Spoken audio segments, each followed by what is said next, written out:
ఇప్పుడు ఈవిడెళ్ళి MRO office చుట్టూతా ఎన్నిసార్లు తిరిగిందో తెలియదు. ఎమ్మెల్యేల దగ్గరికి తిరిగింది, అక్కడ ఎక్కడ కావాల దగ్గర నుంచి వెళ్ళి కనిగిరిలో కొన్ని 100 సార్లు తిరుగుంటుంది. ఏం చేస్తారు అక్కడ? ఏం చేయాలి?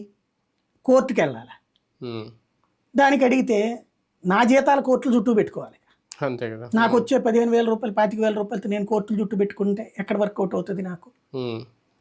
ఇంకా అది వదిలేసామనుకోండి, ఇదిగో ఆస్తి లేదు ఇవాటికి ఆవిడకి, ఆవిడ నా మీదనే ఉంటే, నా దగ్గరనే ఉంటే నేను చూసుకోవాల్సి వస్తే నడుస్తుంది, ఉన్నాను కాబట్టి. లేకపోతే ఆవిడ పరిస్థితి ఏంటి? ఇట్లాంటి ఎన్ని ఉన్నాయి కేసులు? ఎన్ని వందలు ఉన్నాయి, ఎన్ని వేలు ఉన్నాయి, ఎన్ని లక్షలు ఉన్నాయి. ప్రతిదీ పల్లెటూరులో తెలియదా? ఊరు మొత్తానికి తెలిసి ఉంటుంది. లిటిగేషన్ ఒకటి వచ్చి క్రియేట్ చేస్తాడు. ఈ లిటిగెంట్ల పరిస్థితే ఇది. వాళ్ళ వల్లనే వీళ్ళ దగ్గరకు వస్తుంది. ఇప్పుడు అమ్మాయిల మిస్సింగ్ కేసులు లాంటి పవన్ కళ్యాణ్ గారు స్పందించారు కాబట్టి ఇప్పుడు మిస్సింగ్ కంప్లైంట్ పెట్టిన ప్రతి ఒక్కళ్ళు అక్కడికి వస్తున్నారు. అదొక ఆస్పెక్ట్. అలాగే ఈయన దగ్గరికి, లోకేష్ గారి దగ్గరకు వచ్చేవాళ్ళేమో ఈ డిస్ప్యూట్స్ ఎక్కువ వస్తున్నారు. ల్యాండ్ డిస్ప్యూట్ వస్తుంది, లేకపోతే కనుక ఉద్యోగం ఇప్పించండి, ఏదైనా పని చూపించండి.